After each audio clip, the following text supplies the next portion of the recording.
offensive thrust, the regional prosecutor's office reported 6 fatalities and 27 injuries. An Israeli airstrike aimed at a residential structure in a central Gaza refugee camp claimed at least 27 lives, predominantly women and children, according to a local hospital's account, the Associated Press conveyed. Sunday's bombing unfolded as clashes intensified across northern Gaza. An exhaustive law enforcement probe has ascertained that Boeing whistleblower John Barnett's demise was a suicide, per documents released by the Charleston Police Department. Law enforcement in Savannah, Georgia, is investigating a shooting incident that injured 11 individuals in the city's downtown district on Saturday night. The opinions expressed on this program are those of the host or guest and should not be interpreted as statement of fact. Independent fact-checking and corrections are encouraged. Can we get a cup of coffee in here, please?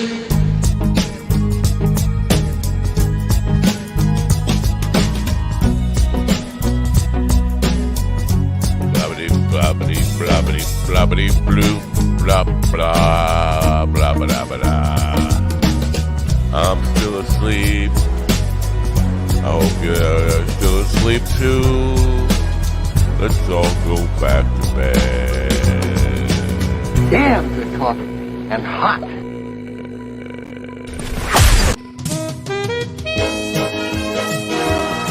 What was that? My dog is your mind's best friend. And sleepy. Wake up, America. You've got a dog that needs walking. That's right, sunshine. Just put on a big pot of strong coffee and get ready to type your little hate mail with your opinions about kumbaya and flat earth insanity. Stand-up comedy? You want stand-up comedy? Well, we've got sit-down comedy.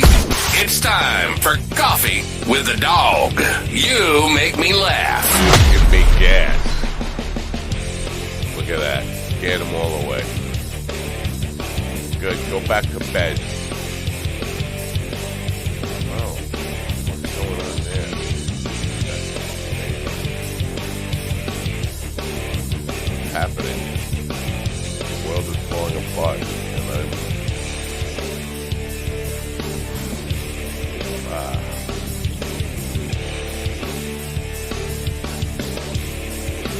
All right, come on. All right, good morning. It's Tuesday morning. It's May 21st in 2024, and that's all. Have a great day. It's a good show.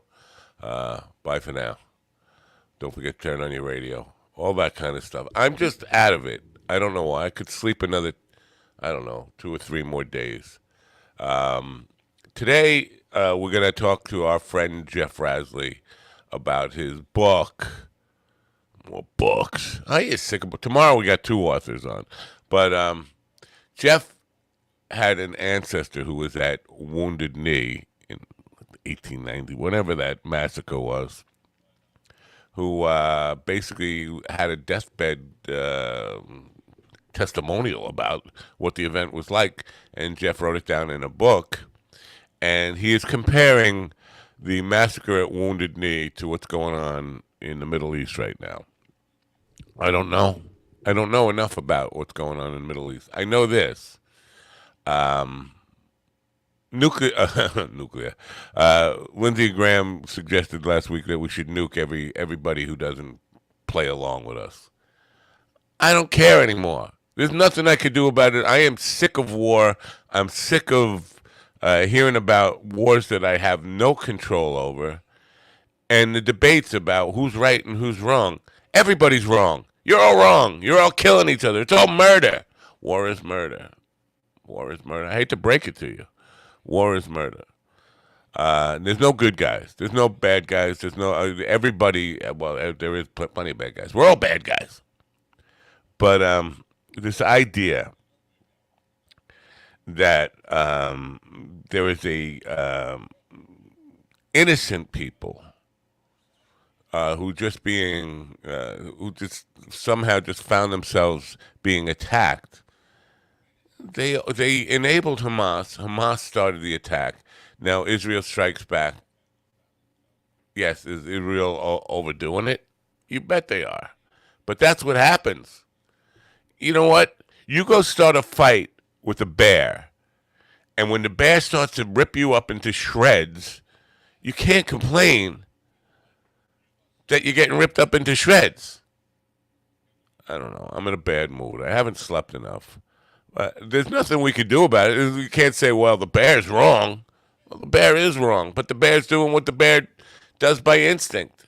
It's nature. You don't start a fight with a bear. I hate to give the women who are, I don't know what the hell the women were talking about last week with the bear stuff. I missed that. All I know is there was a lot of ramblings about bear stuff that I'm not clued in on. Anyway, I'm going to move on here today. But right now, cross-examination is getting ready to continue with a guy named Bob Costello, who is a mob lawyer. Let's face it. He's a mob lawyer who worked for Trump for years. Now, yesterday in court, Michael Cohen admitted to grand larceny. And people are saying that's a bad thing. To me, that just points to his credibility on all this stuff, because he's not perjuring himself. He could have perjured himself and said, no, I didn't do that. If he was going to perjure himself, that was the moment he was going to do it. He said, yes, sir. Yeah, I did it. I robbed from Trump. Not hiding it at all. To me, besides the fact that his testimony has been corroborated with receipts, videos, taped phone calls, emails, all that kind of stuff. And pecker, he got backed up by a pecker. He's very credible. But when you say, yeah, I did it on the stand, that's not a bad thing. I mean, you're basically telling the jury that you're a thief and a lowlife. We knew that. Why do you think Trump picked him? My bosses like thieves and liars and crooks. That's why they pick him. That's why Cohen was hired by Trump in the first place. So, yeah, his credibility on the facts when he admitted to grand larceny. Now, will he be charged with that and go to jail for that? He could be. Statute of limitations has not expired on that. So, you know, people are saying, well, what does it say about Michael Cohen? It says what we knew all along about Michael Cohen. He was a thug. Michael Cohen was a fucking weak-ass enforcer, but a thug nonetheless for Donald Trump. And this whole fucking thing just smells like mafia. And if you've had any association with anything mafia, you know it. You smell it, you know it, you've been there. Where did all this shit come from? It came from the construction industry in New York City. No mob there. It's time we fucking wake up and smell the coffee. Now, speaking of Trump, this is going to be a totally political shit show here today. So if you're not inspired by that, just get the fuck out and come back tomorrow. Tomorrow we'll be talking about one author who's got like a fantasy book, but not like the woman's fantasy of Hittites and all that kind of stuff. This is a dude, sci-fi stuff. And then in the later hour, we have a guy who thinks he's going to, I don't know, save the world with the second human evolution. He was scheduled on the show once before and didn't show up. So, you know, whatever that is. But Thursday, Chris Monty, comedian friend, will be here. And then we'll sort of be getting ready for Memorial Day weekend and getting ready to get the party started, as they say, in the summer kickoff. So, you know, if you're not really inspired by the political talk here today, fuck off. I'm sorry. I don't mean that. I don't mean fuck off. I love you all. Please stay. Please stay and tell my comedian friends how much you will support them and go to their shows. That's what I want you to do. But yesterday, TikTok shut me down for. I'm going to play this video that they removed, and they didn't say why they removed it, but I have a feeling I know why they removed it. Let me just play this. There's an old fable that goes, a scorpion asks a frog to carry it across a river. The frog hesitates, afraid of being stung, but the scorpion argues that if it did so, they would both drown. Considering this, the frog agrees, but midway across the river, the scorpion does indeed sting the frog, dooming them both. When the frog asks the scorpion why, the scorpion replies that it was in its nature to do so. The moral of this tale teaches that people cannot resist their biological instincts, even when it's not in their best interest. Kind of like trailer park trash voting for a New York construction gangster billionaire, you know, to own the libs. That got taken down. I think it's because of Trump-Hitler comparison at the end there. But the irony of this is that yesterday Trump shared a video calling for a unified Reich. Donald Trump wins by a landslide, and what's next for America? A unified Reich. Yeah, Nazi propaganda on Trump's Truth Social stuff. Now, Trump's excuse this morning is that he didn't post it. He didn't create the video. Somebody else created the video, and he didn't share it. He runs everything else on his account, but that one, somebody who he trusts shared it. That's the excuse they're running with. So, unified Reich. They're not even hiding it anymore, folks. The alignment with the great dictator of the 20th century and his beliefs are there out in the open. They can make excuses, but the fact is, Trump's personal account shared Nazi propaganda with you. Now, my stuff, just comparing him to Hitler, gets taken down by Twitter. His stuff, where he actually called for a unified Reich, stays up on Twitter. Very weird stuff. Anyway, I need a little ketamine. Now, yesterday, Carl posted a thing on Twitter about a guy in England who killed his mother. He was high on ketamine, and he killed his mother. Now, I don't know if ketamine can make people kill that guy's mother, but with Mind Bloom, if I try ketamine and I get high on ketamine, I might just fly over to England and dig that guy's mother up and kill her again. Here we go, ketamine. Mind Bloom is helping people achieve life-changing clinical and personal breakthroughs, alchemizing both the psychedelic medication, psychiatric care from psychiatric clinicians, coaches we call psychedelic guides, and a lot of content and meditations and programs into this really transformational experience that, because it's delivered at home, costs a lot less and is a lot more convenient for people to receive.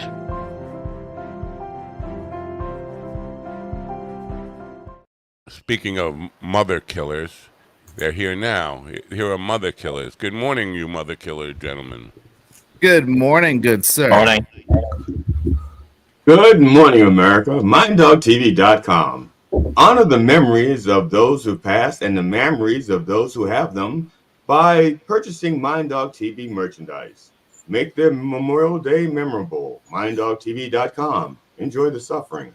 Did you see Rudy bought Mind Dog coffee and now it's selling Rudy coffee?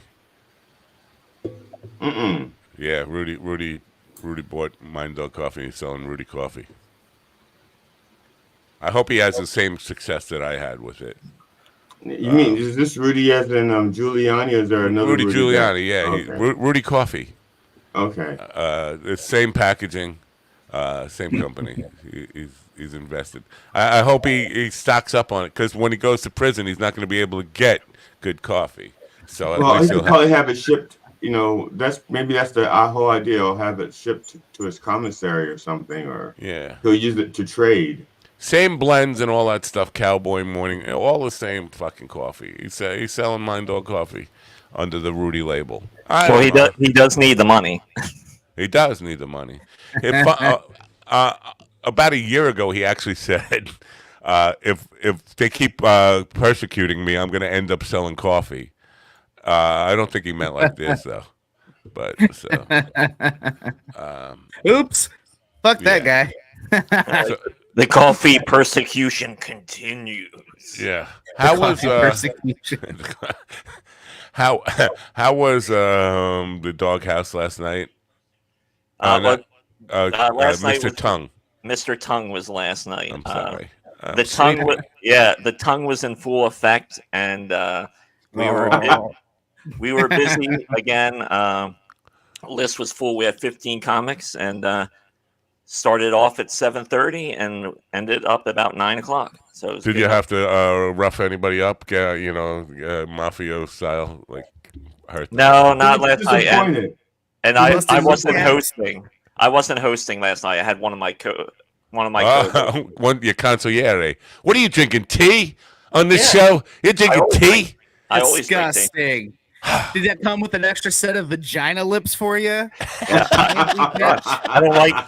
Hey, I don't like shitty coffee. Hey, coffee, get a fucking taste. Hey, you know what? Hey, hold on. I don't want to. I'm gonna blow some minds here. Have you tried Rudy coffee? Gross. Coffee's fucking gross. I don't drink coffee either. You haven't tried Rudy coffee. It's you guys are fucking like traitors to the cause here. What do you mean? Well, I've been buying the Mind Dog cocaine for months now. I'm still investing in the show. It's just the other stuff that comes in bags. All right. I'm down with it. I should get a line of gummies like Cheech and Chong. I would. Yep, that'd be cool. Yeah.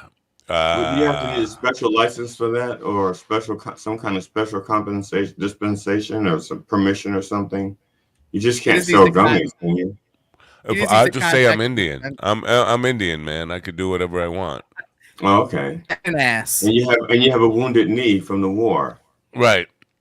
You guys know about Wounded Knee? Yeah, I had a replacement like a few years ago. I knew you were going to come up with some smart ass, dopey ass. I think I saw it on Ancient Aliens once. No, but every time I hear Wounded Knee, I don't think 1890 or I think Marlon Brando in 1973. That's what I think. Marlon Brando was. There was a protest at Wounded Knee, and Marlon Brando used that to not pick up his Oscar. And it wasn't for The Godfather. It was for, I think, Last Tango in Paris or something. See, my guess when you said 1890, you were thinking of high school. Yeah. Well, elementary school, actually. I'm not that old. Someone get more coal from the outside for this stove to keep everyone warm. Right. It's cold in here. Yeah, basically, the gist of it, from what I understand, and I'm not a scholar on Native American affairs, but it was a massacre by the U.S. Army. I think that's what was called the Wounded Knee Massacre. That's why it was called as opposed to Wounded Knee. Yeah. I get it. So or stalemate. The Wounded Knee stalemate. Carnival. But I do think it was intentional. What is this, Cole? Yeah. He's a coal miner's daughter. You're a Bing user? Why? You're a tea drinking Bing user. Ew, God. You're a Bing user? That's even gay for me. That's weird, man. That's one of the browsers. Hey, this is still my work computer. This is still my work. Remember, my job ended in January. I thought I knew you, Ron. I did not know that you used Bing. I use Bing, I use Google, I use everything. I did not say that massacres are a forgivable type they use of warfare. Bing Maps for Flight Simulator, and it's awful. Oh, I bet. It is horrible. Yeah. So yeah, it was a massacre, and one side got one side had really good weapons, and the other one had like wounded knees, bow and arrows, and spears and stuff. What do you expect? But I think it was intentional at that point. I don't know who was it. Who was it? Garfield? Who was the president? It was in 1890. 1890. Wasn't it? Was Lincoln. No. Jackson. But Andrew Johnson was really Garfield was only president for like a month. You guys remember how I told you I come from a long line of racists on my mom's side? He was stabbed in the back at I'm a related to Andrew Jackson at a mail office. Yeah, Garfield was. He was a very popular president, popularly elected, but then some immigrant stabbed him in the back, and he died like a month later. So. Jackson, yeah. So there was an intentional genocide of the Native Americans. That was the plan. It didn't start out that way, but eventually evolved into that. It never does. It never does. But then it does. No, it does start out that way. With Hitler, it started out that way. The extermination of the Jews was planted. He looks nothing like the cat. Wait. Benjamin Harrison was the president in 1890. Benjamin Harrison. All right. So that was after that was just a continuation of that was like a cleanup of the genocide. It wasn't the start of it. That was the end of it. Yeah, he was president from 1889 to 1893. Wow, a one-termer. So anyway, had no... basically, the point I'm getting at is it did evolve into a planned genocide. It originally started as just where white people came here and they were getting attacked for moving further west, and there were natives who were already on that land who were very suspicious of these white people just coming across in their carriages, and it started out as that, but then it evolved into, we got to do something, we got to make it easy for white people to get to California, so we got to kill all the red people in the way. That's different than setting out like Hitler did. It's starting out with the Jews are the enemy. We have to wipe out the Jews right from the start. Why are we thinking? My lawn. That's true. It's kind of like get off my prairie lawn, right? That's what it was. But Clint Eastwood, a real man. Well, Clint Eastwood in that movie, he was protecting Vietnamese immigrants. It's a fantastic movie. Gran Turismo, such a good movie. I know he's been called a racist and all that kind of stuff, but Clint has stood up for Native Americans in some respect. I'll give you peace, you give me peace, that kind of stuff. That's what I'm talking about, man. That's what I'm talking about. All that. Let's just live in peace. Yeah, man. Yeah. So I'm just. But this whole thing that's going on in the Middle East, I don't know that it compares to the 1890. I think Jeff's just trying to sell. Yeah, I didn't see it. I did a deep dive, as deep as I could. I'm exhausted this morning, so I looked at it a couple minutes, and I got a pool. Yes. A dead pool. A dead pool. Yeah. No, so we'll talk to him. I think he's going to be here at 10:15, so we have some time to kill before that. So kill time. Go ahead. You guys kill time. I'll just wait here. What are we looking at right now? Do you either any of you guys have like a feed to somebody who's reporting in the courtroom, like the play-by-play?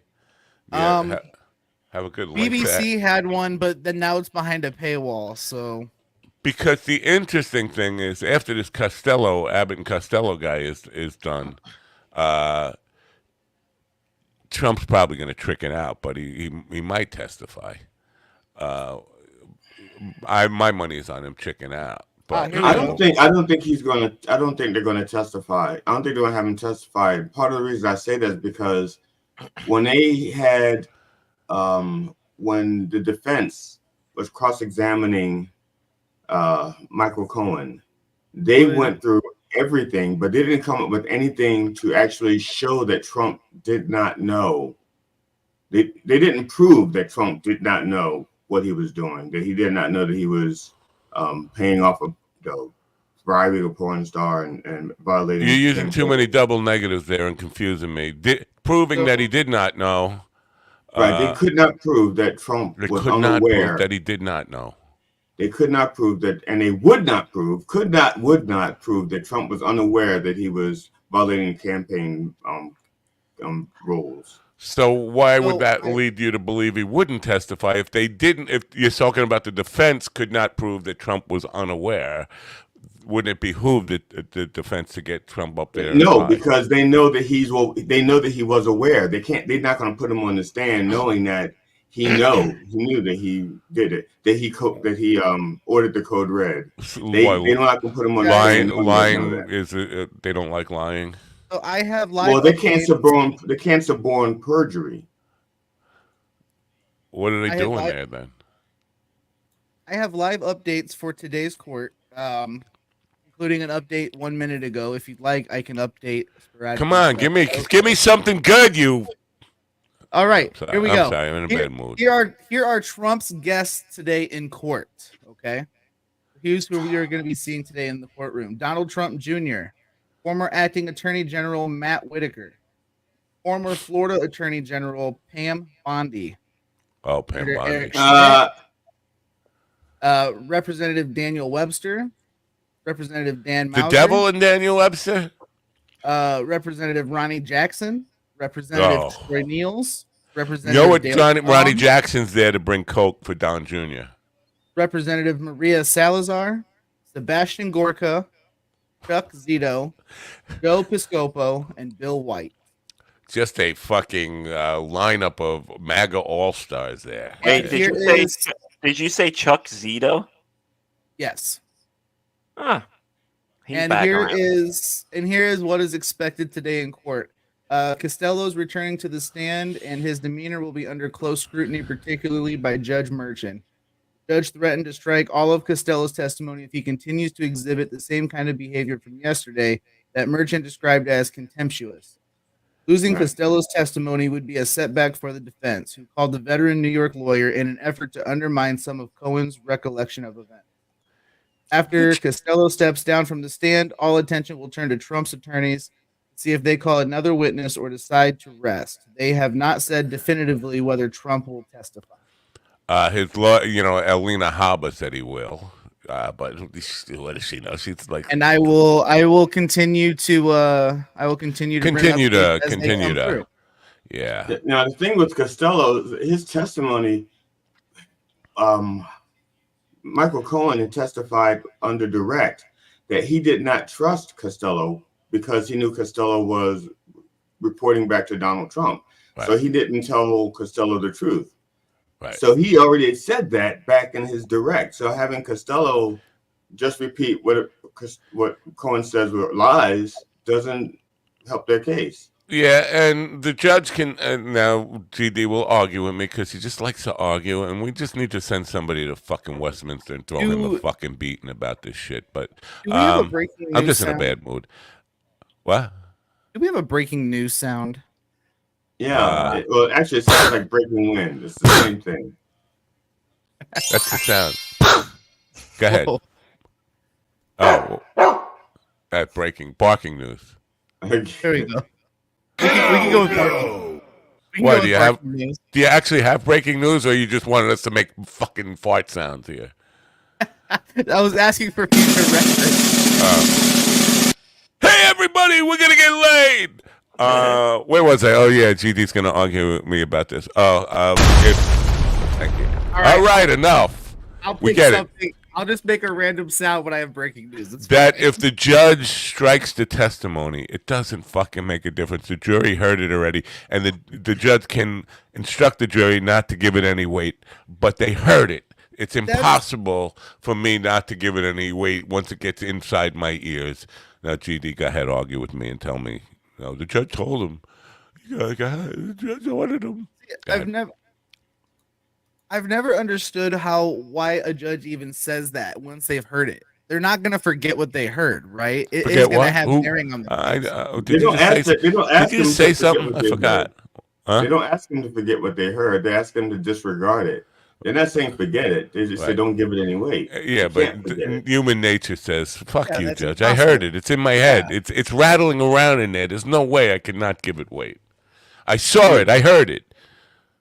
Well, if they're honest, if they're keeping each other honest, all 12 of them, they'll say that we can't do that. No, we can't do that. Oh, I can't do that. And all it takes is for one goody two-shoes juror to go to the judge and say, we consider such and such. One goody two-shoes juror. I can tell you this, that many women have told me not to come in their mouth. And I said I wouldn't. I said I wouldn't. I was instructed not to. You weren't under oath, though. There's a I difference. was. I No, definitely you was. weren't under oath. I'm pretty sure you don't swear on the Bible just before you. No Bible. No Bibles were involved. But I was under oath. You don't raise your hand before you. No, there was one time, come to think of it, that there was a Bible involved. I don't know if I swore on it. But it's a whole other. I don't know how we took that tangent. How did we get to this? The point I'm making is people can't be trusted. People are fucked up, and we're all fucked up. Did you guys ever What steal? did you put on the Bible? This is really disgusting. How dare you? You have spoilers on the Bible. I think that book is having its period. Something is red in there. Well, I want to let everyone know, if I have to put my hand on a Bible, it means nothing to me, because the Bible is just another book. How dare you say It's that? bestseller. I'm not just another book. I'm the good book. It's not. It's Also not the just most another stolen. book. It's the bestseller. It's still just another book. It's It's the still most just a book. stolen. More people still. How many Bibles in copies? hotels How than many anything copies? else. You know what? Robert F. Kennedy Jr.'s book really, in reality, probably sold about 100,000 copies. How many has that book sold? Come on. 100 billion copies. They keep buying. And People how keep. many are just given away? And Yeah, you're giving away and it's how- stolen from hotel rooms. yeah, Most but how stolen can book how ever. can a Bible have credibility when it is in a hotel room? Because the most disgusting things happen in a hotel room. So That's why they keep it in the When drawer, you- not and on the that's where you- nightstand. Wait, don't they tell you at the front desk not to do disgusting things? No. Yeah. They- No, but but you're not under oath. But to be fair, those pages that the paper they use is You soft couldn't when you're be under your dick oath needs to because wipe the it up. Bible's up in the room. You can't swear on the Bible if it's up in the room while you're at the front desk. Trust That's me, true, with you the have things to wait. happening in that room, I don't need to be anywhere near that Bible. I swear to God. You swear to what? Oh, dude, I'll be jerking off on the curtains just because, man. Fuck that hotel. I thought you said I swear to God. He I did. did. I thought you said that. See, this is very inconsistent. You're Well, all listen, being very, man. you're all When being the very inconsistent. I think you all got wounded knees or something. I do got wounded knees, man. I'm feeling weak in the knees, man. My legs are weak today. I'm not feeling it. My chakras are unaligned. How's your fear? How's your fear coming along? You I'm dealing super with your scared fear? right now. No, you are. Let's face it. You're full of fear. You just don't want to admit it. You have walkophobia. I do have walkophobia. Fuck that shit. I'm not saying that's the cause of the walking situation. I'm just Yeah. saying you were afraid to confront the psychic because you were afraid. Wasn't that psychic? What psychic? Voodoo queen? Whatever. You were afraid to. You were afraid of her putting a spell on you. On God. Because- Honestly, That's what you that freaks me out more than anything. I'd believe that before the psychic stuff. But listen, man, if you had just a real on psychic, I'd have to experience a psychic. And they would have to like go bullseye on everything for me to even consider the possibility of the fraction of a thought that it's real.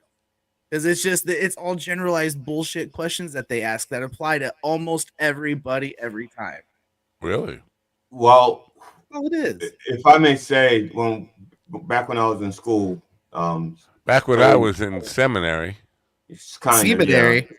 One of the things that we did when we investigated psychics was we had our own standards. The first thing is they couldn't ask questions.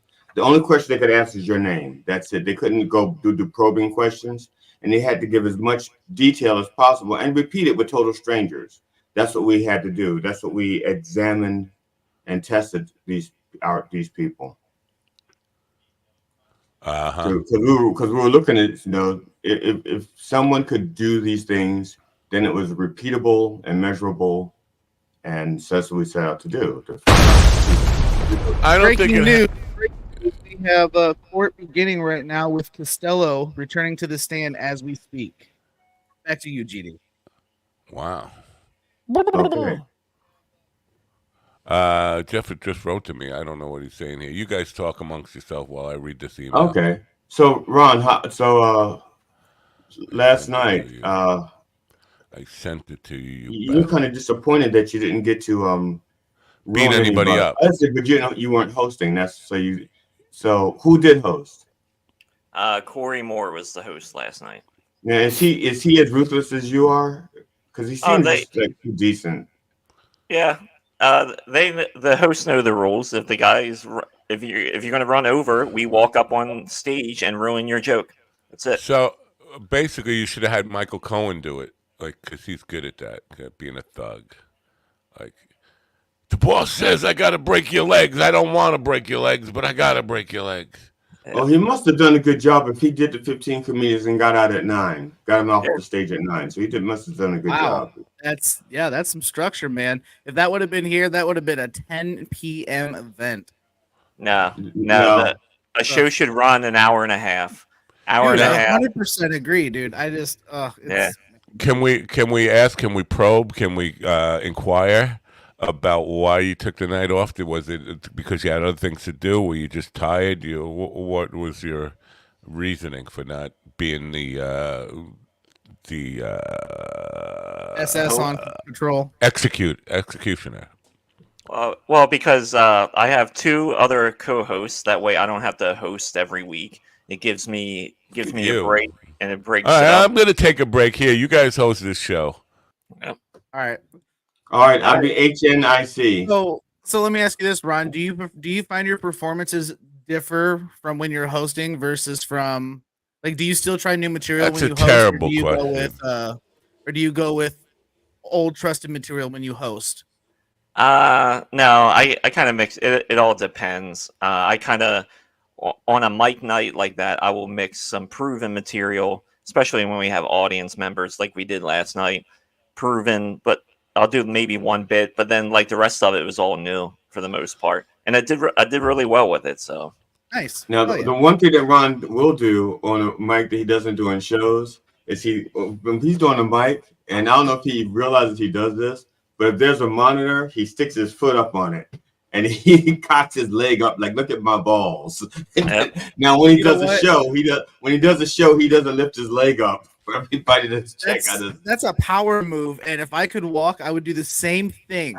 Because like part of me wants to be like, man, I'm a rock star up here, and the rock star move is put on the monitor, and give it to the audience. Unless you've got an engineer like Mike Fester who will come up and beat the fucking shit out of you for stepping on his monitor. Well, good news, I can't step, so call me up, homie. Yeah. Well, I try and like drill into the comics, like where to stand on stage. That way, people can see your face the entire time, so you don't lose jokes and things like that. Like move the goddamn mic stand from in front of you, so it doesn't look like you're afraid to be up there and things like that. Yeah. There are different techniques to that. Every comic has a different stage thing they do. Whether it's move the mic stand, Bill Burr likes to lean on the mic stand like this. Yeah, he's terrible. Yeah, I don't know what that's all about. Well, like leaning on the mic stand is fine, but when you have the mic stand in front of you, it just shows that you don't have the confidence yet. Jackie leaves the mic on the mic stand in front of him the entire time. That's because Jackie doesn't stand still very often, and also at his age, if he moves the mic, he might pull something. He's been doing it his whole life, though. He's been doing it since, and he knew he was going to get old. He knew he was going to get old, but he leaves the mic on the mic stand, and then walks away from it sometimes, and just shouting at the audience from the side of the stage. That's just his thing. People have their thing. You got to let people have their own thing. Discover your own thing. Figure out your. And mic technique is always with comedians is always there are people who hold it down here. Really, for a PA system, you really need it right here. And then there are people who like to hug it, put it right on their lower lip, right, like it's stuck. Yeah. I don't like that. Yeah, you got to have mic technique. The people who is this thing on? It's like not a fucking bottle of ketchup, man. I got one joke where I have to hit the mic, and I feel terrible doing it every time. You can see me cringe when I do it. I feel so bad, but it's part of the joke. I got to do it. Do you tell the sound man it's coming? Before you do. go up? I do because I need it to be more bassy than poppy because I need it to sound like I'm hitting the floor. Right. So, yeah. Yeah. All right. Well, enough of that crap. Last night on Blueprint to Success. I forgot. You weren't the MN that was in the room with the because they had like these little squares. You don't see the people's faces. You just That's see usually initials. me. Yeah, I will stop in for a couple of minutes at a time doing that on a Monday Yeah, night. I saw an MN in there, so I thought I'd throw you a bone, but it wasn't you. It I wasn't me guess. last night, Oh, no. I wasted that bone for nothing. I was at NAMBLA last night. We had a meeting. Oh, okay. Uh, Last night they discussed Cat Williams, 2 minutes and 49 seconds of one of his sketches from the Sucked. Chronicles of a Pimp or something like that. Pimp Chronicles. Pimp Chronicles, yeah, that's it. Yeah. And what was the go ahead. discussion? What was the discussion? Well, basically what we thought of the routine or overall opinions and stuff like that of it. And I said he's talented, but I thought his material was weak, and that's why he had to cuss so much. I think he's very talented, and he runs around a lot. But and somebody had said something, and it's really the way he slides around and stuff like that. And their premise was that he had to have practiced that. And the host of the Blueprint says, I don't think that he was rehearsing. I don't think he could rehearse that. So I had to interrupt him. I said, no. I said, if that is part of your shtick, you have to know that when you slide, you're going to slide, and not that the stage is going to be so unforgiving that you're going to just hit your pants or rip or whatever. You have to practice that stuff. You have to know that the stage is your friend and not your foe. Yeah, but if you've been doing it as long as he does, I think it becomes like just part of second nature to you. I mean, not that you don't know how to slide, but that the stage, that particular stage that has a finish on it that's going to let you do that is what I'm saying. I get it, but you know, he probably doesn't really give a shit that much. After this point, he knows when it's going to work and knows when it doesn't work. I mean, yeah, at some point it probably had to be rehearsed, but he's been doing it this long enough that it just becomes second nature. It's not those kind of things. He's not worried about. Now, I did watch that his latest special last weekend, and I thought it sucked. And I watched Gaffigan's last special on Ron's encouragement that it would be darker, and I found it to be as dark as Michael Jackson at 40 years old. It was good. Yeah, I thought it was good. I enjoyed it, but I didn't find anything dark about it at all. I kept asking myself, is this where it gets dark? Is this what they mean by darker side of Gaffigan? For Jim, that was Dark Knight. What? Well, give me an example of what he said. Anything he said that was supposedly dark. He's a clean comic, and he's doing murder jokes. I've heard him do murder jokes before. That wasn't anything new. He's done that before. Not like this, though. I mean, what kind of dark are you expecting from Jim Gaffigan? It's not like he made a turn and go down the Jessel. Well, that's what you led me to believe, that he made some kind of turn, because you basically talked about after he put out all those tweets that were political, he did make a concerted effort to be more dark. And listen, it wasn't like, I know he's clean, but he has had some of that kind of stuff. Like, you know, I'm looking at everything as like, is this what they mean by dark? And there was actually an article I pulled up from the Washington Post that said the darker side of Gaffigan, and I was like, where's the dark? I don't see the dark. And I enjoyed it. I'm not saying it wasn't good. I really liked it. I thought the special was excellent, but I couldn't find anything dark in it. I was like, where's the darkness here? I don't see. For a clean comic, that's as dark as you're probably going to get. Well, then let's just advertise it. It wouldn't be. What could he do? He can't come out and be like Jesselnick, because that's his shit. If he would have came out and started talking about abortions and kicking babies, that almost probably would have been too much coming from Jim Gaffigan. Right, I understand. Whoa, guy. I understand, but I mean, we could just call it good without saying it was dark, because that gave me expectations that it would be something dark. I mean, I couldn't find anything dark. I couldn't find like a hint of darkness in there. It is what it is. Whatever. I thought it was good. That's all I'm going to say. And that's all that matters. That's all that matters. That is all that matters. I have a couple updates here from give me the Trump updates. trial. Okay, so they are opening up with questions about Costello's emails.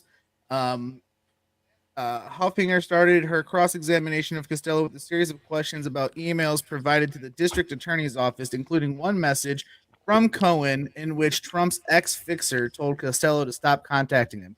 Please cease contacting me as you do not and have never represented me, this or any matter, Cohen wrote, according to the exhibit displayed in the courtroom. And Trump says he'll be resting pretty quickly before entering courtroom. Speaking to reporters before entering the courtroom on day 20 of the hush money trial, Trump again griped that he would rather be campaigning instead of sitting in an icebox all day for almost 5 weeks. Now, let me just stop you right there. According to everybody else in the room who was not up Trump's ass, it's extremely hot in that courtroom. Everybody's talking about how hot it is. They need to get some air conditioning on. And he's crying about how cold it is. He's like a compulsive liar. Like, we know Trump lies, but what is the purpose behind calling hot cold? Couldn't it be just as uncomfortable if he was saying it's fucking hot as hell in there? What is the purpose of twisting everything so that it's bizarro upside down? It's cold when it's hot when it's cold. Anybody? Because you're talking. I don't know. You're asking us to make reason out of an unreasonable person? That's not reasonable. It's just Trump being Trump. He wants to have something to gripe about. He could have easily griped about it being too hot, though, like everybody else is. Maybe he has poor circulation, and so it really is cold to him. And he's also old. He's also really old, so his extremities, his hands are cold. His little tiny hands are cold. I just wish people would start talking more about how he looks like a drag queen that was out at 3 a.m. and then had to get back up at 6 a.m. He does. See, that's what we have to disagree. I don't think that he made it back home and had to get up at 6. I think he stayed out all night. Now he's got to take a couple bumps of Adderall to get going again. I'll tell you what, he's up tweeting all night or truthing all night. He's truthing all night. I think he found a 24-hour KFC and got his gravy on. Probably. So his Truth Social lost $320 million in the last quarter. They took in a total revenue of $700,000. Prosecutor Susan Hoffinger asked Robert Costello if he was very close to Rudy Giuliani close to Rudy Giuliani and that he's known him for 50 years. Costello said yes, and he's known Giuliani for years and said he attended his wedding. Yeah. Did she ask him about the bodies in the head? That's where I'm gonna go too. Let's talk about Al Placa. You got to, if you know Rudy for 50 years, you got to know Al Placa too. Let's talk about this. That was not brought up, but they did bring up the legal woes regarding. I should get in the car and drive to Manhattan. Wait, overturn the 2020 election. We have a special witness, direct from Coffee with the Dog. It's the dog himself. He wants to talk about Rudy and Al Placa. See, if I had a press credential, I could be in that waiting room. And when Costello came out, just ask him. Oh yeah, we're not getting those press credentials anytime soon. I got to come up with $18,000 to get the. Why just shit? Yeah, I forgot. That was news from last week. I will eventually make that investment, but not today. Because I was going to give you the 18,000, but it's in my other sweatpants. You know, it's by state too, so the 18,000 covers not all the states. I mean, like the state of denial, the state of those other states, drunkenness, sobriety. I think there's a point where puns become just a little bit too much. That's all I'm saying. Wait, what point is that?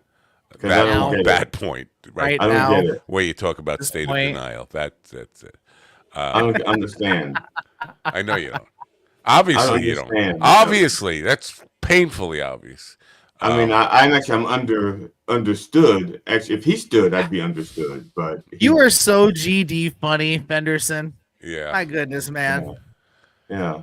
Now, yesterday, I saw a guy I know on Facebook in somebody else's comment talking about the movies he's making.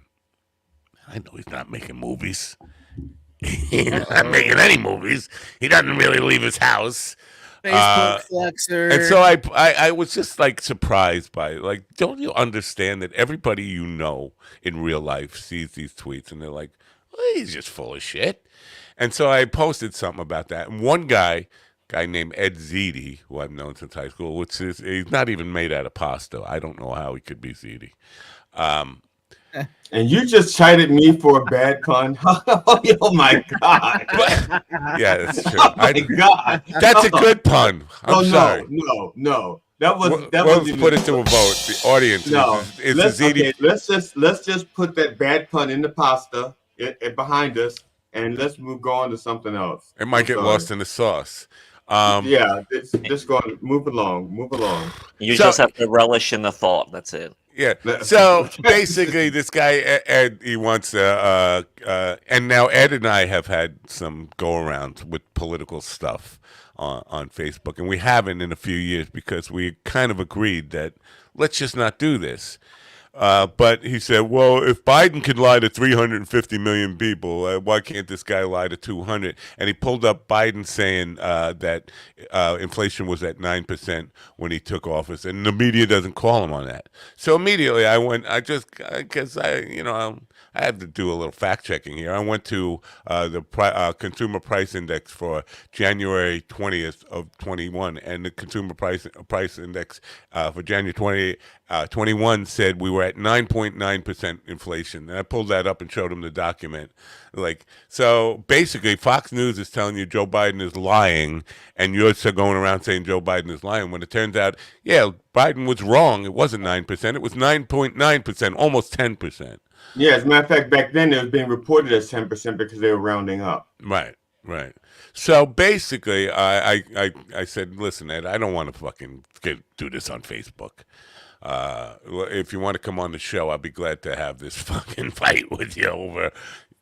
But the idea that they're upset that Biden, and listen, I'm not denying that Biden lies. Biden plagiarized years ago, and that was a matter of record. Every human being lies, and if you think about politicians lie more than human beings.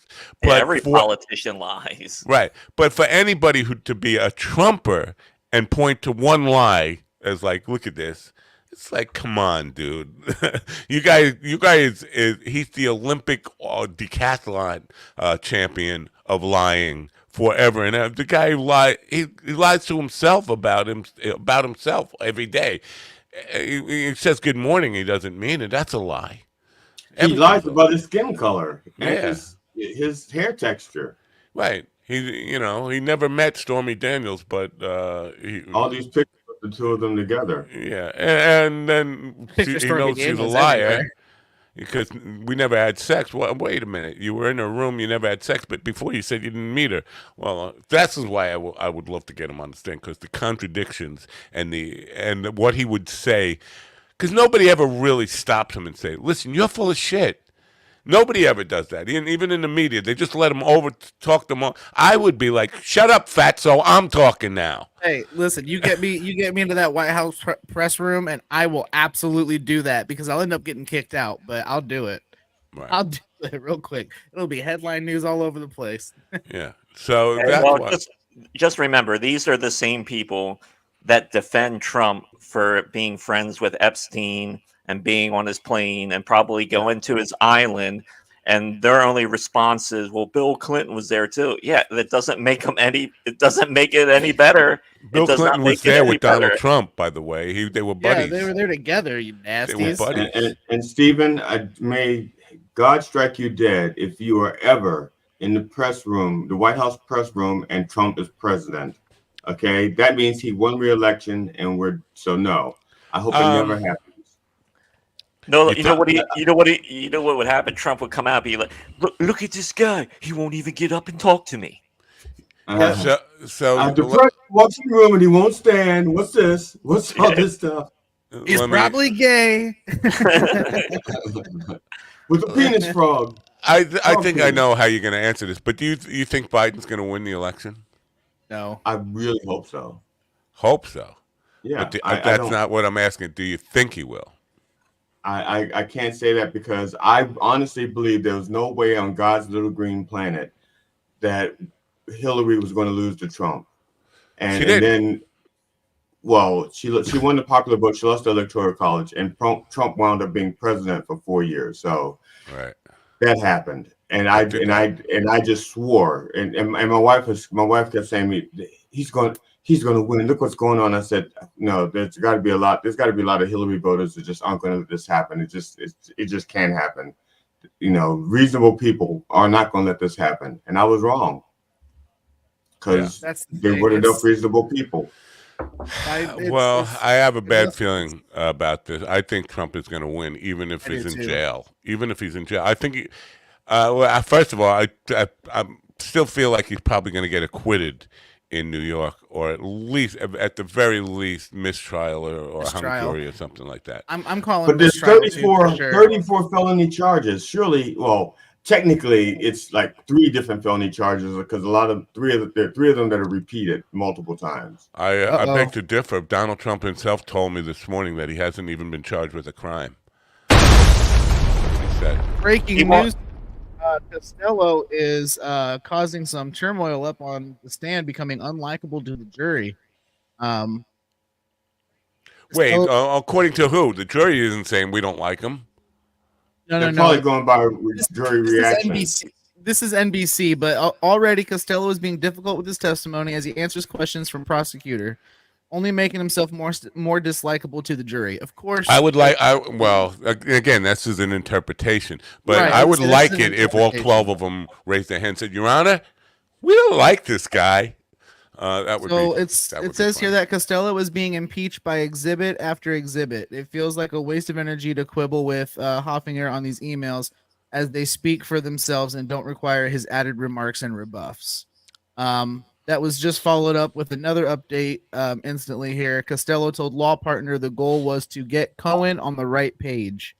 Hoffinger displayed emails showing that Costello told the law partner, Jeff Citrin, that their goal was to get Cohen on the right page without giving him the appearance that we are following instructions from Giuliani or the president. All right. My opinion. We need a break thing.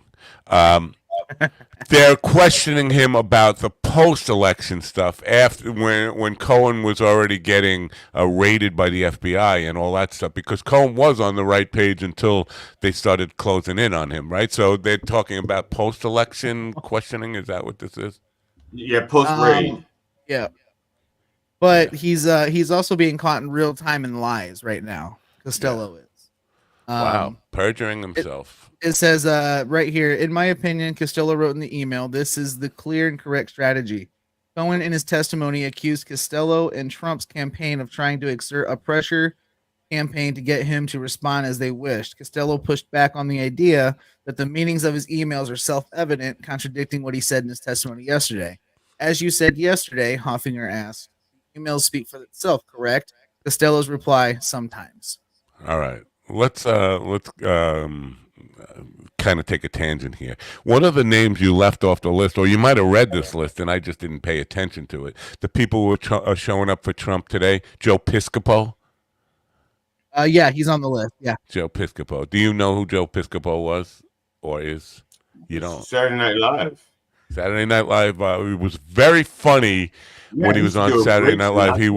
He was really talented doing Frank Sinatra impersonations. Him and Stevie of Eddie Murphy doing Stevie Wonder and Frank Sinatra. Ebony and Ivory. You are blind as a bat, Jack. I have sight. He was doing Frank Sinatra. He was really talented. And then he met a young girl, and he decided he needed to get buffed up and take steroids to impress a 17-year-old girl. And somewhere along the line, he lost his funny in the steroids and working out. I was under the impression that she was almost 18. I'm sorry, I didn't. You're right. No, almost 18. Like a kid who is 15 is almost 18. Yeah, I'm just saying. You're saying 17, like that's a big deal. I'm just saying I thought she was almost 18. That's all. Yeah, but he was almost 90, if you look at it that way. But can you lose your funny? I've never seen comedians just lose their funny. Dennis Miller did. Who? Dennis Miller. Yeah. Yeah. Rob Schneider. He was. I don't think Rob Schneider was ever funny. Dennis Miller was very funny before 9/11.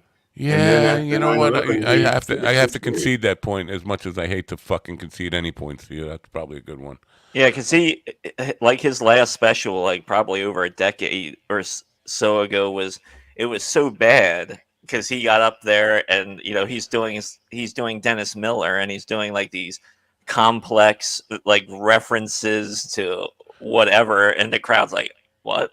I used to love. I remember reading his book Rants, and it was full of those really Millerisms, where it was just these really complex analogies and metaphors and stuff that you have to really be on your toes to decipher them all. I like that, but yeah, you're right. He did become, and similarly to Piscopo, became a right-wing radio host. So I mean, there's that. Jackie is on his show often, on Piscopo's show often. And it's like, how do you get along with these guys? He's like, we just don't talk politics. I don't know how that's possible in this world today, because everything is politics on some level. Yeah. We're going to do the news, or is this the news? Do we have to not do the news? Yeah, I'll do the news. What the fuck? Let's do the news. And then we should have probably done entertainment news and all that stuff, but we'll run them both together. All right, it's stereo, right? Do Ron in the left ear and then do Al in the right ear. Al, get me out of this.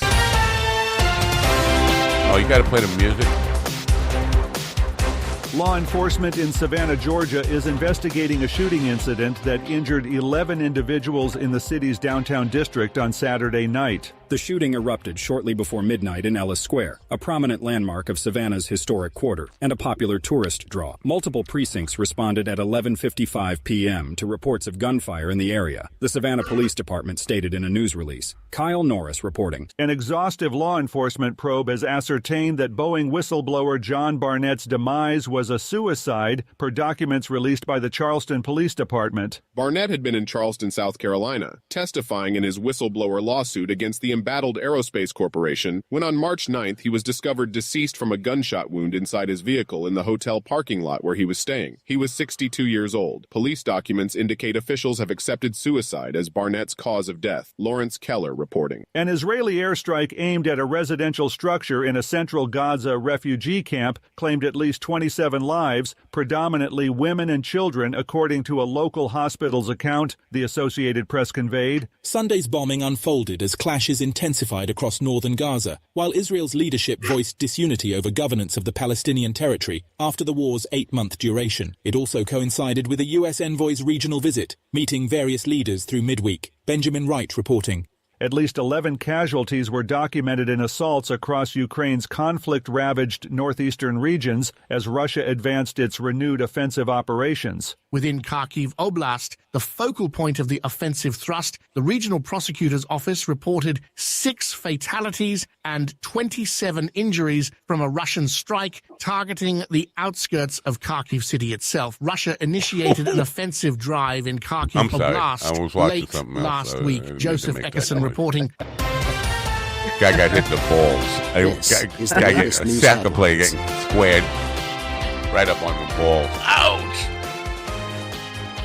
The host of a news conference about WikiLeaks founder's extradition battled dryly welcomed journalists last week to the, quote, millionth press briefing on his court case. Deborah Bonetti, director of the Foreign Press Association, was only half joking. Julian Assange's legal saga has dragged on for well over a decade. Julian Assange faces a hearing in London's High Court that could result in his extradition to the U.S. to face espionage charges. Jessica Oakley reporting. The individual charged with assaulting actor Steve Buscemi on a Midtown Manhattan street has been held in jail on bond in New York, prosecutors revealed. Police stated the 66-year-old actor, renowned for roles in Boardwalk Empire, Fargo, and other performances, was walking in Manhattan on May 8th when an unknown assailant punched him in the face. Police arrested a 50-year-old man Friday in connection with the assault, 3 days after releasing a photo of the suspect. Kevin Sanders reporting. A child was among the 3 victims killed when an Amtrak passenger train collided with a pickup truck, officials confirmed. The deceased included a 6-year-old boy, a 66-year-old woman, and a 69-year-old man. North Tonawanda Police Department Captain Darrell Trudy stated, none of the Amtrak crew members or its 21 passengers sustained injuries in the crash. Wade Addison reporting. 6 fatalities resulted from a A lot of two-vehicle news. collision in Idaho on Saturday that involved a large passenger van, authorities stated. 10 others sustained injuries in the crash on U.S. Highway 20 in Idaho Falls and were transported to local hospitals, Idaho State Police said in a statement. An eastbound pickup truck crossed the center line around 5:30 a.m. and struck a westbound passenger van head-on, police reported. The van's So what is driver this, and traffic 5 news? passengers succumbed to their injuries at the scene. Liam White reporting.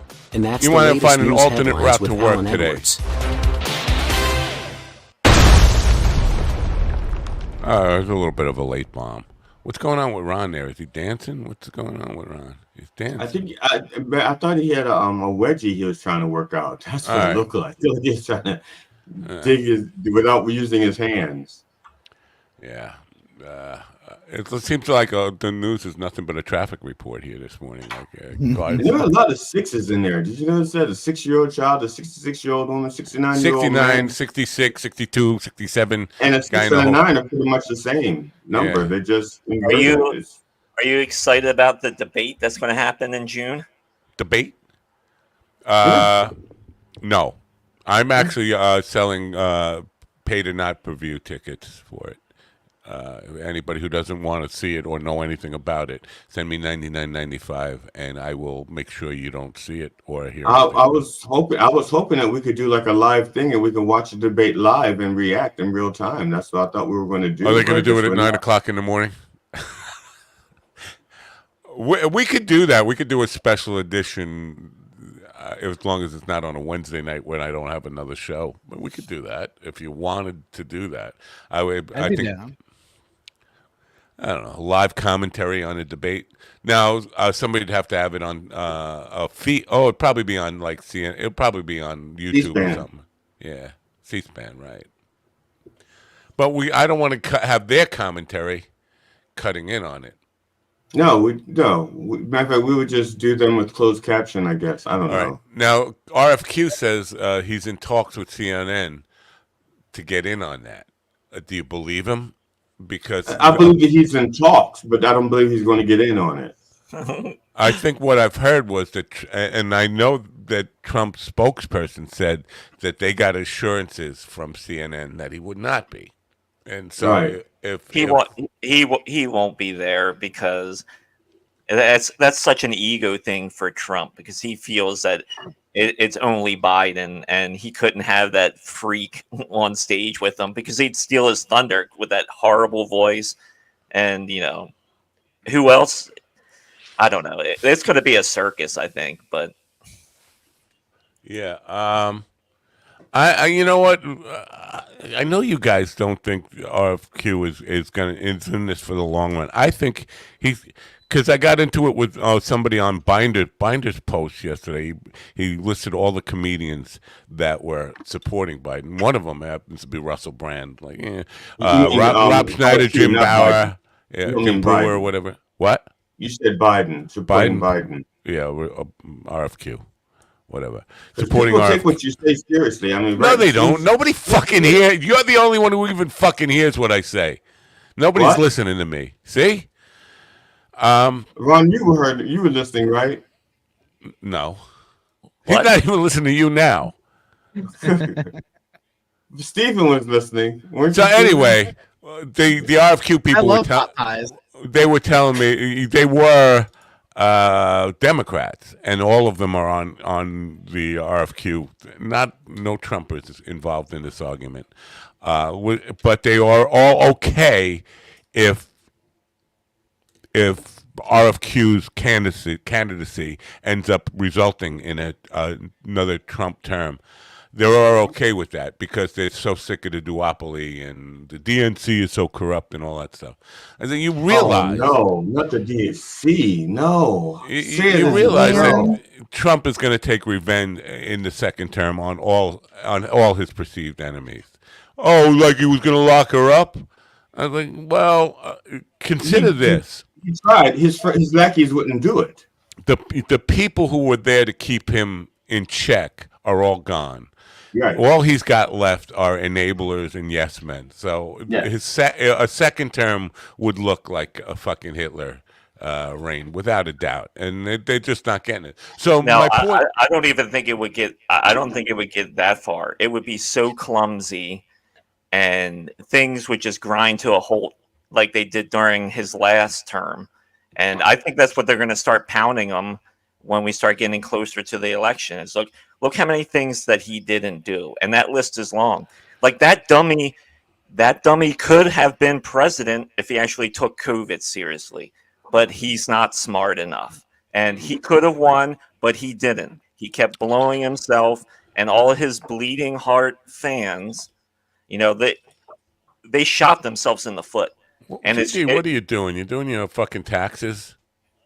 No, I'm checking my calendar to make sure I can actually do the 27th of June. Oh, all right. And then I realized I didn't highlight some dates, so I'm highlighting those dates. I want you to stick that marker right in your fucking mouth. Mr. It was Cap. in my mouth. I know, Mr. Cap, and stick it right in your fucking mouth. They're flavored. It just tastes like lemon. The thing is, with him, it's not the legislative agenda I'm concerned about, Ron. It's that he told Barr and Esper to shoot protesters, go out and shoot them. They wouldn't do it. Now those Barr and Esper are gone, and all he's left with Stephen Miller and Steve Bannon and Roger Stone, who will say, "Yeah, it sounds like a good idea. Let's go shoot people." Yeah, I think that will happen, and you could say a grind to a halt. Yeah, grind to a halt, but that doesn't mean atrocities and crazy shit won't happen. No, but also I feel like when we get closer to the election, and all you're hearing, I mean, is like, I'm just going to get revenge on people, blah blah blah. I think people are sick of that shit. Yeah, he's got that loud mouthpiece right now, and they're very loud, but he hasn't really given anyone a reason to really vote for him again. Besides his core group, has he given anyone really any reason to vote for him? That's not my concern. Isn't that per se, as much as the fact that there are like 23 Republican attorney generals that are doing their best to oppress and suppress the vote in communities where it will make a difference. Oh yeah, for sure. Because they're not trying to build up their base; they're trying to suppress the vote. They can't.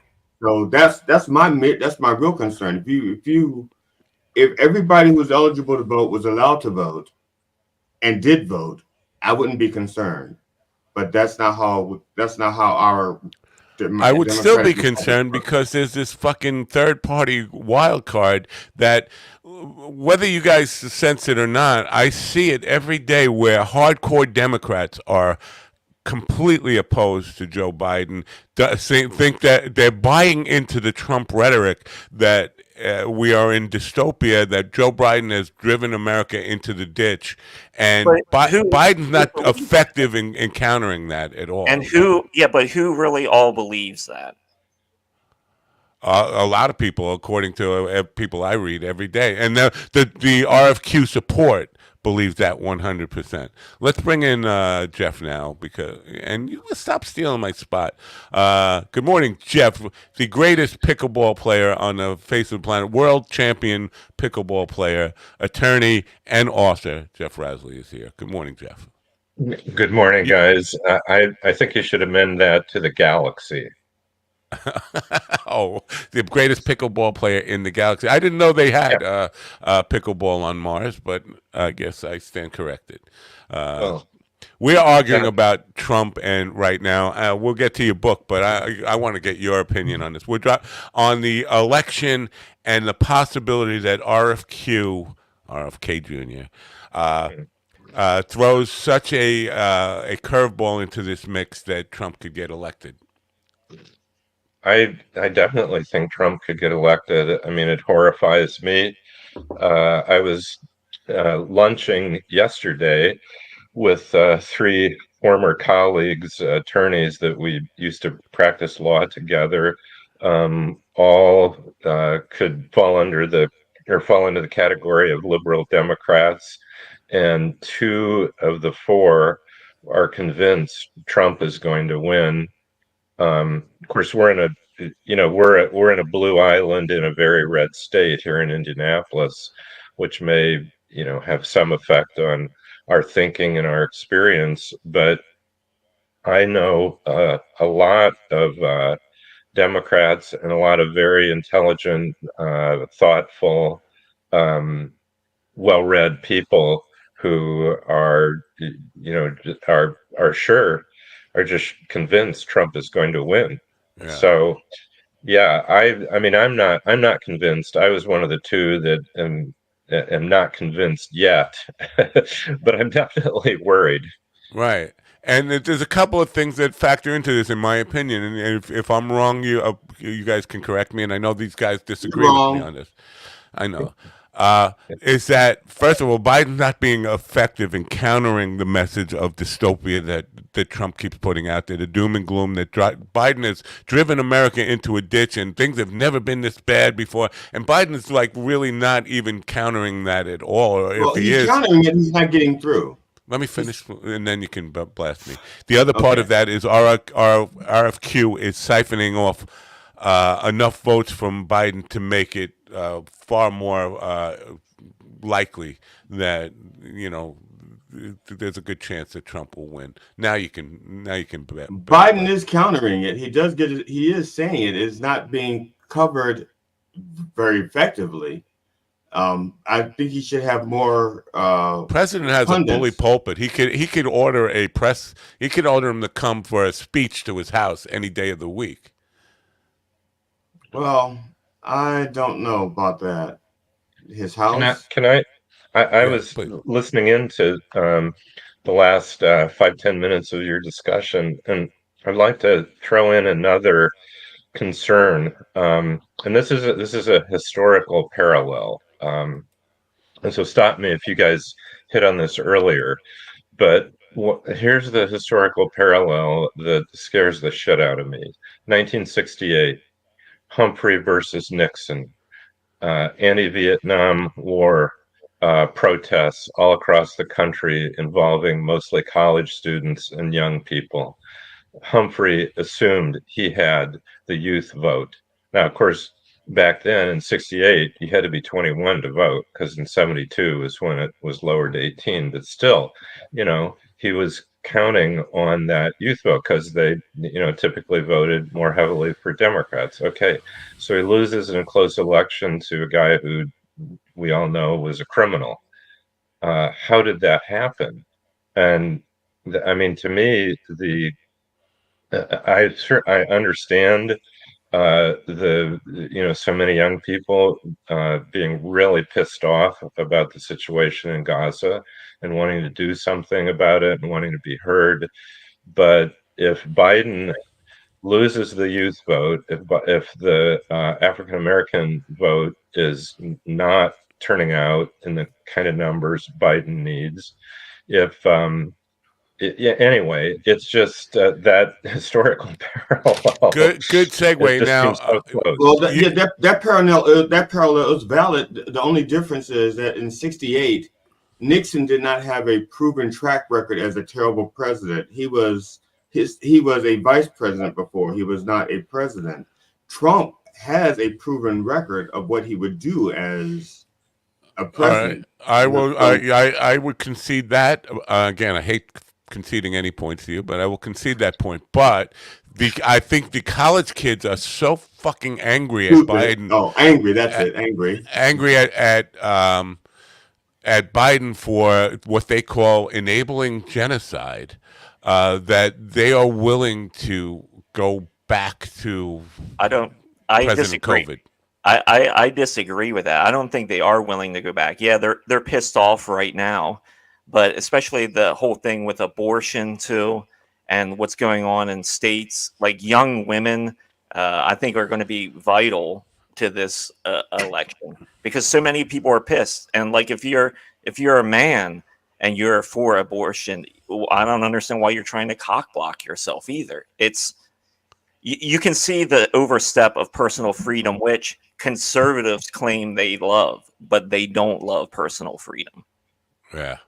Well, it does seem like Biden is definitely not caring about the anger, and because he keeps, he's on the side of Israel to the point where people are calling it enabling genocide. And Now, but he's calling for a two-state solution, though. Biden has been for a two-state solution probably back before there was an Israel, because but he Biden keeps is older sending than money and aid to the guy to the side who is winning overwhelmingly, and not just winning overwhelmingly, according to the news this morning, targeting a residential building with missiles and stuff. That doesn't go well with young people. Young people fight against that. The problem with that is, I personally see, is that, yeah, you can complain about that, but this is what our country does. We always give money and weapons to people that are doing bad things. I mean, we're always in bed with the Saudis. We're getting in bed with them again on some deal. We gave money to bin Laden back in the day in Afghanistan. Then we left them hang out to dry. Then 9/11 happens. So, I mean, we have a history of doing this. I don't know why anyone is surprised. Nobody's surprised. As long as it suits the country's interest, it'll keep happening. And if Trump was in office, it'd still be the same thing. We'd be given. It'd be actually worse, because Trump actually has done even worse things. He moved the embassy to Jerusalem. Yeah, it could be a bigger shit show over there. Yeah. But I don't think, no matter who was president, we'd still be handing out the stuff. Well, at least Biden has agreed to not send offensive weapons. Not that all the weapons are offensive if you use them the right way. But all right, Jeff, chime in here, and because these guys are definitely showing their bias here a little bit. Well, I'm showing my biceps, not my bias. No. I thought, Biden was set up so that he had the perfect opportunity to swing a lot of those young voters back to him when he started criticizing Netanyahu personally. And so the smart political move would have been, I support Israel, but I'm against Netanyahu. Netanyahu is the one who's perpetrating this genocide. So I'm, made that really clearly. And he sort of, kind of came up and then backed away from really strongly making that point. And then, okay, I'm not going to send offensive weapons to Israel. And then I release $5 billion worth of munitions to Israel. And yeah, okay, Israel supposedly is buying those as opposed to just getting them. But still, he could have said, until Netanyahu's out, not another dollar, not another bullet. And I think he would have won back the Muslim vote. I think he would have won back the youth vote. And the thing is, we have to keep remembering that there's a handful of states, 4 or 5 states, the swing voters are going to determine this election. And so when we just saw last week a poll that shows Trump ahead in 4 out of 5 of the swing states. Now, yeah, I know we can't trust polls like we used to because they predicted Hillary would win and she didn't. Still, what other evidence do we have other than our own anecdotal evidence? And I think we need to be humble enough to recognize that polls are probably better evidence than our own anecdotal evidence. So, just any cohort in those swing states that has, a few thousand voters can make the difference. And even if the young voters aren't going to vote for Trump, which I don't think they will, if they don't vote for Biden, that in those swing states, that could be the difference. And in Michigan is, where he's really vulnerable, which should have been an easy one for Biden to take. But, you lose 400,000 Muslim votes. There goes the state. And let me just take that just a little further first. It's not even swing states; it's swing counties make a difference. Like we saw with Hillary, it was just like 3 counties that made the difference with the Electoral College, right? A total of 73,000 votes. Go ahead, Ron. I'm sorry. I just wanted to. Well, I was just going to say, it's like, yep, that makes perfect sense. But then where do you really think those 400,000 Muslim people are going to just go right and vote for Trump? Which I don't No, believe they would. no. Yeah, I don't think they will either. But if they don't vote for Biden, I mean, he needs those votes What if because they vote for Trump. RFQ? That's Yeah, I mean, that's my Trump is. point. That he makes a difference here. Yeah, I mean, Trump has got his base locked in, and whereas Biden's what we thought would be his base is now shaky. Yeah. But Well, you see, Democrats are but always shaky. also, but Democrats also are always shaky. through history, doesn't the incumbent president usually they're usually taking a beating around this time of year when they're running for a second term? Because from what I remember, like Obama wasn't very popular when he was running for his second term, and that first debate that he had, he came out as like, "Ooh, what happened to him? Like he didn't Right. seem like himself."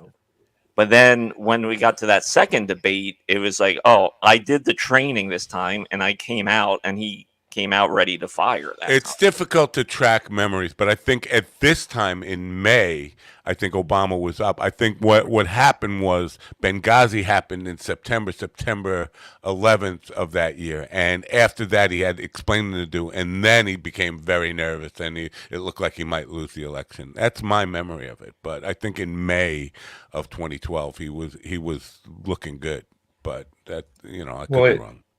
And then he also had the advantage of the leaked recording of Romney. the Romney at the dinner. Romney's the 49% or whatever it was. So Yeah, but if I keep hammering this dead horse as hard as I can, Evil Ian says it's not about which candidate is favored; it's about which one is more hated. And we've had that pretty much my whole life, the lesser of two evils. And I've always been a guy who said we need more parties, but what we have now is the lesser of three evils. With RFQ adding his 2 cents to the whole thing, we have three guys, and everybody's trying to figure out which of the three I hate less, and that third guy can fuck things up for everybody. I mean, So came Cornel West and Jill. What's her name? Jill Gyllenhaal, the other lady.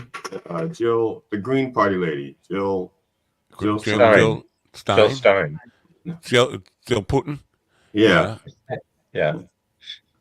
Yeah, well, they don't. They're not going to take away. I think RFQ is gonna make a significant. Like he might not get 30%, but or whatever Ross Perot did. But I think 10-12% could make a big difference in this whole thing. And again, when we're talking counties that of 73,000 votes total that can make a difference. It's a dangerous situation we live in. And now we need dead people. Now is the time for dead people to vote, just like they did for Kennedy. Now is the time. All right. And I also have this, because this whole election, no one is excited about it. I mean, Democrats and Republicans both have said they're not excited about either of their candidates, and I almost think that kind of helps Biden in a way.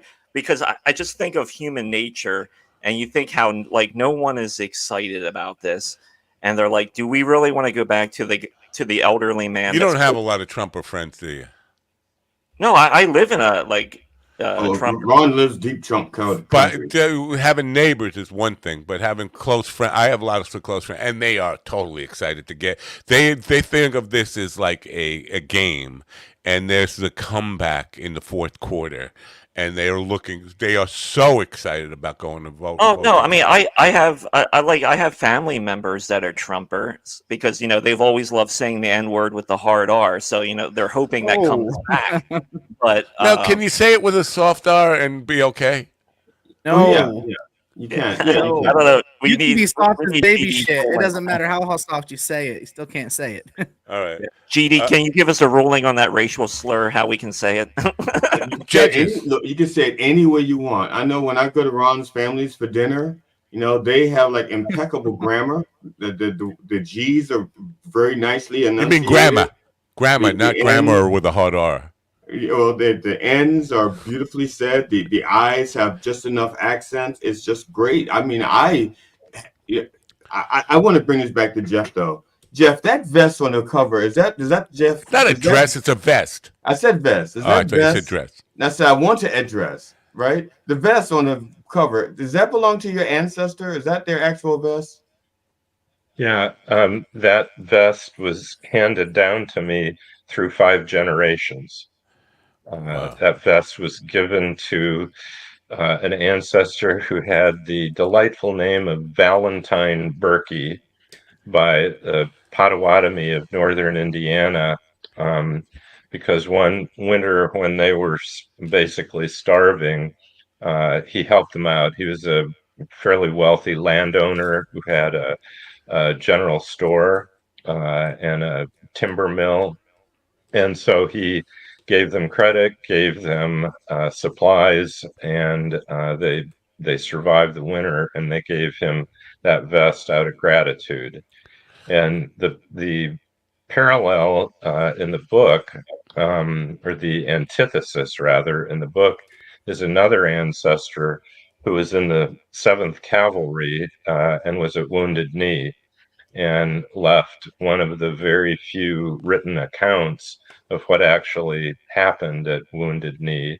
He was a lieutenant in K Company and was there when the initial firing started, and left his account of how it happened. And he died about 3 weeks later, because the day after Wounded Knee, he got shot when he was trying to chase down Indians that had escaped the massacre. So the two ancestors are the thesis and antithesis of the story of the book. I have ancestors who are on different sides of things too, mafia and cops, but it's a little different. But your analogy of Wounded Knee comparing to what's happening in Israel, I don't, because the natives did not like attack Washington D.C. with like Hamas did on December 7th or October 7th. So it's not an exact analogy, is it? This idea that you have that this lines up a pretty much similar situation, or what am I missing here? Well, yeah, I mean, that's fair point. The analogy, though, would be that the claim of the 7th Cavalrymen was that the Sioux actually did fire the first shot at Wounded Knee, and the massacre that ensued. And there were 7th Cavalrymen that were killed, too. It's not like they didn't lose any people. They lost 20-some cavalrymen. But their claim was that the Sioux fired the first shot, and so they were responding. Right. Now, the Lakotas say that the cavalry fired the first shot. Well, that's right. There's a dispute, but the different and the weight of the evidence, fortunately or unfortunately, is on the side of the 7th Cavalry, because they have left a few actual written records, whereas the Lakota only had an oral history. And in their oral history, which was eventually written down, and you could go to the memorial at Wounded Knee and can read it, which I did, and it says that it doesn't actually say who fired the first shot. It basically just describes the slaughter and then the hundreds of dead bodies left there.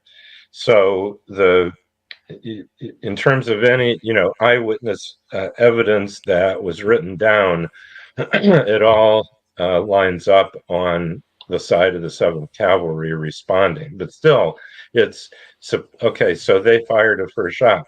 Most of the Lakota at that point had been disarmed, because what was happening is they were being disarmed. And the 7th Cavalry was going around taking away guns, going into teepees, taking away hatchets, anything that could be used as a weapon.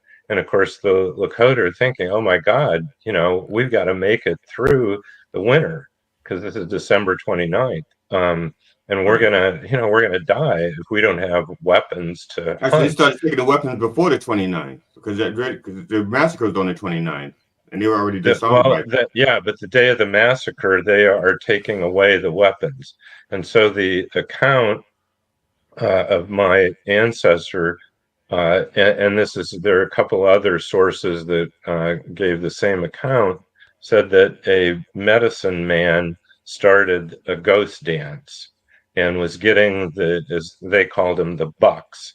He was getting the bucks riled up, and then one of the bucks refused to give up his gun, and he was deaf, and he possibly didn't understand uh, even what he didn't understand that if he'd give up his gun, nothing bad was going to happen. At least that's what they were being told. And so he started fighting and refused to give his gun up. And the speculation is, and this is pure speculation because it's really not clear, is that his gun accidentally went off, and that was the first shot. And the letter that my ancestor left, and he was also interviewed while he was on his deathbed by Harper's. He said that the Bucks aimed their bows at his men who were lined up, and as soon as they aimed their bows, he gave the order to fire. So let me just stop here because whoever fired the first shot, that's so inconsequential in my mind because the appropriate response to firing the first shot is not, I'm going to wipe you out and your entire family and your entire race. It's like, if somebody punches me in the face, we fight it out. I don't go after his family and his grandfamily and his children. Then you're not a real New Yorker. Well, that's right. But I mean, so the appropriate response is not genocide. It's like deal with the people who are firing at you. So I don't know if that helps the thing at all. But I just think the inappropriate response, in that regard, I think what we're seeing in Israel is exactly that. It's an over response. I mean, yeah, you go after Hamas, you deal with that, but once that threat is eliminated and they're backing down, people will argue, well, we don't want to give them the space to rearm and replan for another one. But you don't wipe out everybody who has ever, lived in that land. It's a very strange thing. Yeah, I think that's exactly right. And the 7th Cavalry had 3 Gatling guns, which they opened fire on, indiscriminately killing women, children. I mean, there were 350 of Lakota, and it's estimated that either 250 or 300 of them were killed, mostly women and children. And so, 50 or so escaped. And then the next day, the 7th Cavalry spent trying to hunt those down. So they were intending on, totally wiping out that tribe. And I think that there's many Israelis that would like to just wipe out the Palestinians. I mean, this problem's never going to go away. The only way we're ever going to end it is to just get rid of them all. Netanyahu definitely feels that way. Don't you agree? That's his idea, that the only way to solve this is to wipe them all out. And he's facilitating it. And Hamas feels the same way about Israel and all the Jews. It's kind of, Yeah. Well, well, all right. I don't really, because I know there are Jews and Christians living in Palestine. They've never been, according to, because I've seen people go over there now, who, whatever you can trust from video, but I've seen people go over and interview people and say they live unharassed in Palestine, Jews and Christians. So I don't think that idea that they necessarily want to wipe them all out. Why would people be testifying that, yeah, I'm a Jew and I live in Palestine, in Gaza, and I've never been harassed for being a Jew living here? What's in it for them to make that statement? I don't know. They could be lying, but so I don't know. do I you mean, you think? see the behavior of the settlers on the West Bank, and I mean, they seem pretty determined to either kill or drive off the land any Palestinians in the areas they want to take over. Right. Now, the ICC is putting out a warrant for Netanyahu's arrest. As a lawyer, does that have any teeth? Also the leader of Hamas, both of them. So does that have any teeth? Can they? They can't just go into Israel and take Netanyahu out of there, can they?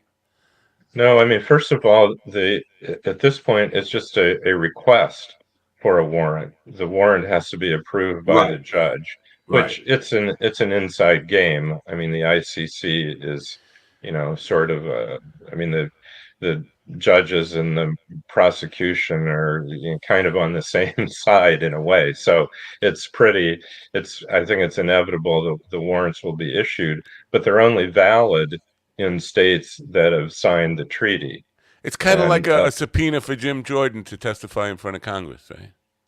Yeah. So, I mean, the effect it's going to have on the 5 people that the warrants are probably going to be issued against the 2 Israelis and the 3 Palestinians is that their travel is going to be restricted, and a bunch of European nations have signed on to the treaty, so they probably aren't going to go to Europe.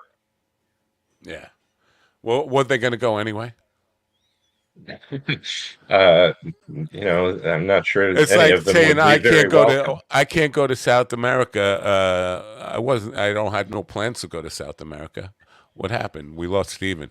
Let me come back to you. Stephen gets bored with the political stuff pretty quick, I think. He'd rather talk about the Pacers and Knicks. Why am I not able to do this? There we go. Yeah. Oh gosh, I bet you New Yorkers aren't feeling that great, whereas us Hoosiers, we're kind of sticking our chest out. Yeah. Well, Stephen's a Hoosier. Okay. He's in Fort Wayne. Fort Wayne? Yeah. Wayne. Stephen's a Hoosier daddy. Yeah. Who's your daddy? Anyway. Hey, Bobby's dead. Yeah. So the Wounded Knee, because every time I hear about Wounded Knee, I'm thinking 1973, not 1890s. Okay. So that basically ended with reservation being put on a reservation. No, or did it really was it complete genocide? The people were completely wiped out. Well, that tribe was virtually wiped out, but that tribe was just one of many within the Lakota Sioux Nation. So the rest of the Sioux were, locked up in their reservations, and that was really the last. And they weren't, the Makanwa, the particular tribe. They had left the reservation to go to a ghost dance, and then the ghost dance got canceled. And so this was, 350 people who had just gone basically to visit another tribe, going to see your cousins, and then the cousins cancel the party, so they're going back home. They were going back to the reservation, but because they had violated the law that the 7th Cavalry was under orders to enforce, which was you can't allow them to leave the reservation at all, ever. And if they do, then you have the right to either kill them or force them back onto the reservation.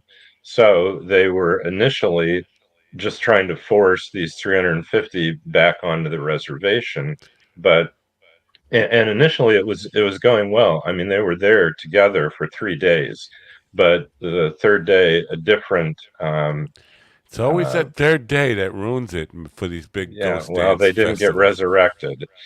A different commander came, and he took this very harsh attitude, and so the dynamics changed. Very weird. This is a stupid question because what Israel is not the United States of the 19th century, but do you see that kind of where do you see it going in Israel right now in the Gaza stuff? The idea of the Palestinians or Muslims being put on a reservation in some part of, that's kind of absurd. But do you think this is heading towards complete wipeout? Do you think that's going to happen? No, but I think the Palestinians are on a reservation now. Yeah, so I say Gaza is pretty much like a reservation. Right, sort of, exactly. But yeah. I don't know. And the idea that, because if you listen to my friends who are leaning right or far right or anywhere in between, this is the start of World War III. Do you concur on that in any way? No, I don't. And what I think is more likely is that the invasion of Gaza will come to an end. To some extent, the status quo will resume, and there will just be the level of hostility will continue off and on as it has. And in maybe a few generations, like the English and the Irish, they'll eventually decide the two-state solution is the only viable solution. I mean, the young idealists on both sides who want to have one state where everybody has equal rights and voting rights, it's just not going to happen anywhere in the foreseeable Can we just skip future. to that ending? Because that two-state option, if we could just skip to that, that would be good.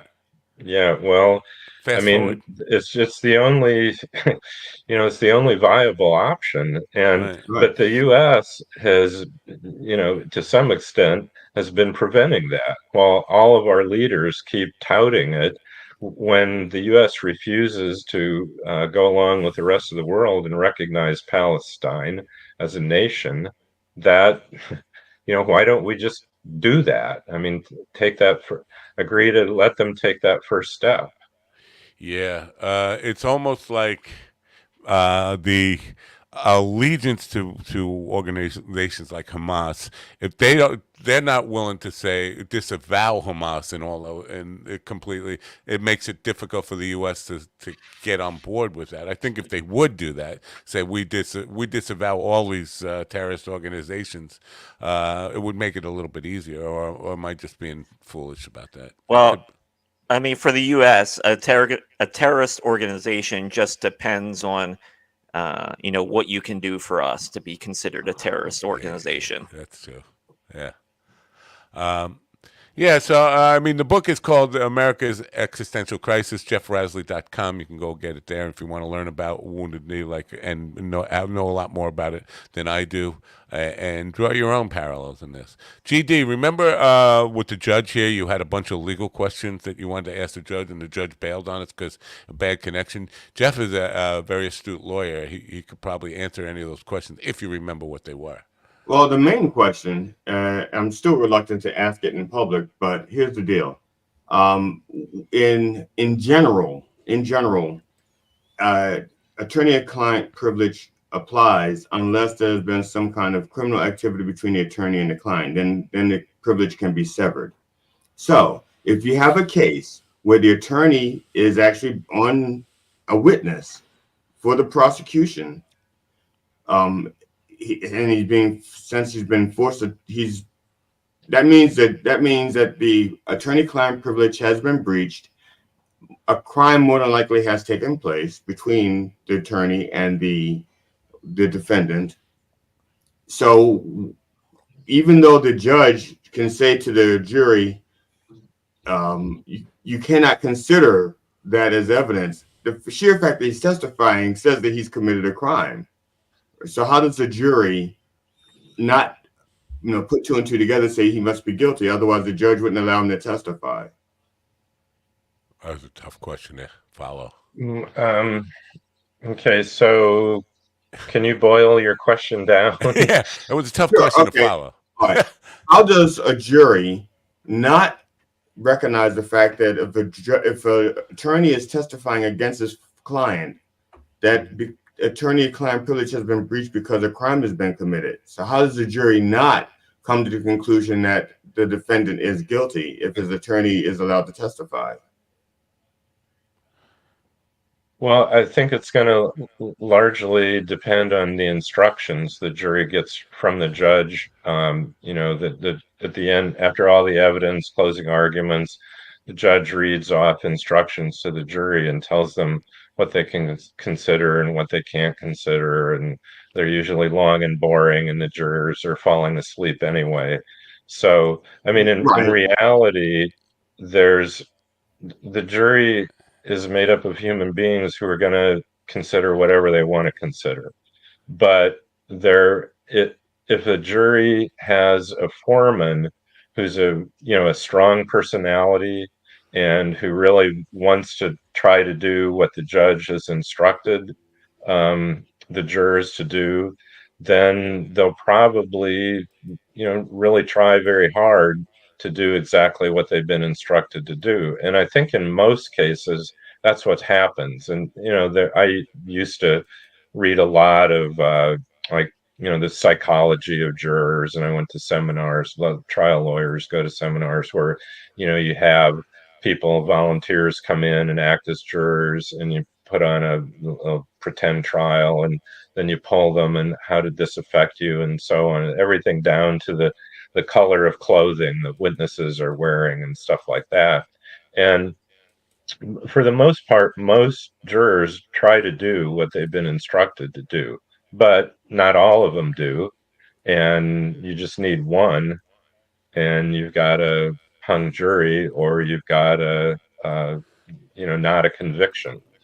So but in this case, no, I don't think any juror is going to say, well, that attorney is testifying against his former client, he must be innocent. So that's not going to add to a hung jury. So why is it that a defense attorney can't just say, Your Honor, I'd like this case dismissed, because the jury cannot unring the bell. They've heard that this client, this attorney committed Which a crime. attorney are you talking about? Cohen? Because Cohen. I'm talking about in general. I'm just talking about in general now. I'm not talking about specifically, because if I was going to do specifics, then I'd have to talk about the case that hasn't taken place yet, because the Supreme Court is holding it up with Trump's former attorneys being co-defendants in the January 6th trial. Oh, okay. Oh, that's what. But that trial hasn't happened yet. People haven't been sworn in yet, so it's a hypothetical. Yeah. Well, they're co-defendants. They've been charged. So I don't know. Can their testimony be compelled? I don't know about that. You can't force somebody to testify against themselves. So. No, but what I'm saying is the sheer fact that if they do testify, then it's a breach of attorney-client privilege, is what I'm saying. So all right, try saying this. Okay. Bye, Govs. Try saying that.